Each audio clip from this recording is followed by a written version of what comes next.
Hi, Mystery Recapped here. Today, I'm going to explain a Japanese psychological short thriller film called Chess. Spoilers ahead, watch out, and take care. In the opening scene, the world chess champion Akira Kato is playing a match of chess against a computer called the Super Blue at the Special Chess Exhibition. While Akira's brain can only calculate 3 moves in a second, Super Blue can calculate up to 200 million moves in a second. The chances of Akira's winning seem low, but if he loses, he will be the first player in history to lose to a computer. As the intense game continues, he is visibly struggling. At last, he drops his king, accepting his defeat. The room goes silent, and no one can believe that the world's most talented chess player, who had never lost a single match, just lost to a computer. Akira sits with his head down, not being able to process what just happened. The host mocks him as the audience laughs, and reporters click pictures of the humiliated, former Grand World Champion. Akira bangs the chessboard in anger, breaking it in half. 3 years have passed since the incident. After the last match, Akira has stopped playing chess, and no one has seen him ever since. The following scene shows us many homeless people sitting on the side of the road on a cold morning. One of them is Akira, who has spent all his money on alcohol and gambling and is now living on the streets. A fancy car stops by them, and 2 men in black suits step out of it. They forcefully pick up Akira and drive him away. He is taken to a mansion where he is welcomed by a wealthy old man. The man reveals that he knows who Akira is, which is surprising considering he has changed his name and identity entirely. When Akira inquires about who he is, the man says it isn't important. He simply wants to play a game of chess with Akira. He reveals a chessboard on the table, which makes Akira almost puke. He composes himself and makes an excuse, but the truth is that the thought of chess makes him sick at this point in his life. He turns away from the chessboard, not being able to look at it. Akira is the sorest loser in history. The old man says he lost a lot of money betting on Akira's last match.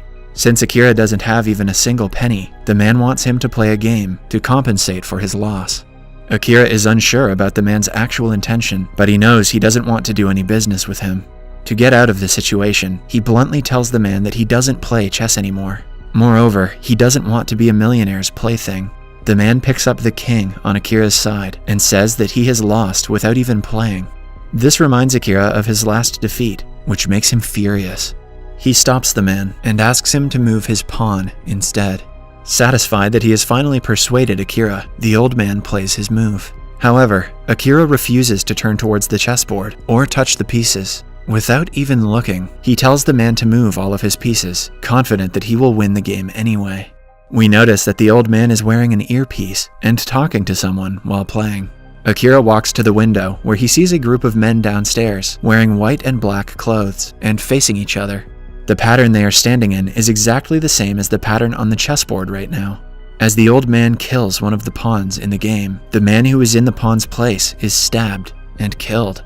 Akira freezes in shock at what he has just witnessed. He asks the man if this is some kind of joke. The man says that the pawns are mere soldiers, so he shouldn't be sad about one's death. Akira runs downstairs to check the dead person for himself and finds him on the ground while the other players stand still in their places. He takes the knife out of the man's body and sees that he is still alive. Even on the verge of death, the man smiles and asks Akira what his next move is. After the man takes his last breath, the players around him walk away, leaving Akira with a knife and a dead body in the middle of the street. A woman sees him in the position and assumes that he killed the person. Akira freaks out and retreats, stating that it wasn't him. In the following scene, he is at his former doctor, Saiichi Tomoda's office. The doctor is surprised to see him after so many years. He and Akira's wife, Kumi Kato, have been looking for Akira for the past 3 years. A flashback from 3 years ago shows us that after losing the game with Super Blue, Akira had lost the will to live. He used to get nightmares of chess pieces trying to kill him. The nightmares turned into hallucinations, which made his health even worse. He had always compared his life to a game of chess, and his wife was the queen. So, when he lost the match, he left his queen, believing he didn't deserve her anymore. Akira tells the doctor about the incident earlier and says he might be in need of a psychiatrist. The doctor assumes he dreamt of the guy being killed, but Akira insists what he saw was in fact real. The doctor asks him to go home and rest because his mind is still fragile. Following that, a printer at the doctor's cabin prints out a paper on its own. The paper says, "What is your next move?" Akira realizes that the match of chess he started that morning is still going on. He shouts that he wants his pawn moved to the e3 position. Then, the doctor opens a book to see its pages have turned into a chessboard. The printer prints another paper that says in the next move, the old man's queen kills Akira's knight. The knight just so happens to be the doctor, Tomoda. He vomits blood and dies instantly. Akira is left shocked when he sees a picture of the doctor riding a horse on the wall, meaning the doctor was his knight. The cup he was drinking from earlier also has a chessboard pattern, so Akira assumes the coffee was drugged. A nurse watches them through the door, but doesn't do anything to save the doctor. She walks in only after he is dead and asks Akira what his next move is. Akira runs outside, trembling in fear, when he comes across a little kid holding a drawing with the current format of the chessboard. It is clear that he is also involved in the game when he asks Akira the same question. Akira answers that he wants to move the king to the e2 position. The kid tells him that the king will end up dead, making Akira run in the other direction. He gets a vision of people who have died because of the game and starts hallucinating chess pieces trying to kill him. As he runs away, he reaches a parking lot where the cars have been parked in the format of the chessboard. Unaware of this, he gets in the car that is supposed to be the bishop and tries to start it. However, similar to a bishop in chess, the car only moves diagonally. He leaves that car alone and gets on the one that denotes the rook. The car doesn't start because it is the opponent's turn to play. The rook from the other side crashes into his car, killing his rook. Akira is tripping balls. Following that, Akira goes to his old house, only to see that it is on sale.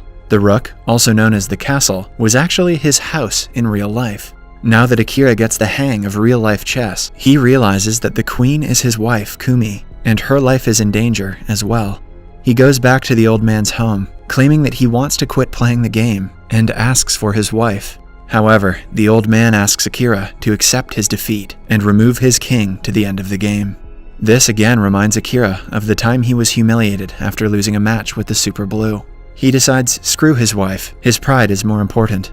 With determination, he continues playing the game and asks the old man to move his king forward. The game goes on for a long time, and most of their pieces are out. At last, Akira is only 2 steps away from winning the game, and the old man can do nothing to save his king. However, before he can play his turn, 2 men in suits forcefully take him away. In the following scene, the old man and Akira are in a stadium that has a life-size chessboard in the middle. The chess pieces are people who will die with a single wrong move. The old man says that their situation is similar to an Arabian king who used to play chess with his prisoners, killing them on the spot. He states that chess is a game without emotion because the players sometimes have to sacrifice their own pieces in order to win. For Akira to win the game, he will have to move a knight to checkmate. However, if he does that, the old man will kill his queen. Akira turns around to see that the queen is actually his wife, Kumi, who has been tied up and is held at knife point. With tears in her eyes, she shakes her head, asking Akira to save her. Now, Akira can either win the game or lose his wife forever. He tries to move from his box to stop the man, but a sniper rifle fires close to his legs as a warning that moving will get him killed. The old man asks him for the last time if he wants to sacrifice the queen or accept his defeat. He also adds that a real champion would think logically and do what is needed to win the game. But Akira tells him to save the queen without hesitation. His wife is more important to him than winning a match. Everyone is shocked at his decision. He moves in front of her and spreads his hands, accepting his defeat. The opposing knight walks towards him with a knife and stabs him. At last, Akira falls to the ground. However, after his death, the old man smiles and claps for him in appreciation. Just then, Kumi's hands are untied. She smiles while looking at her husband's body, clearly delighted with what just happened. More surprisingly, the man who died in the first round, Dr. Tomoda, the nurse, and everyone else that Akira met during the game arrives at the arena while clapping for him.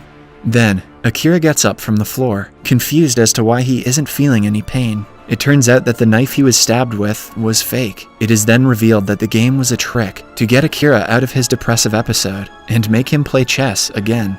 He has been in a worse mental condition since losing the last match with Super Blue. So, to help him get better, this crowd of people traumatized him for life.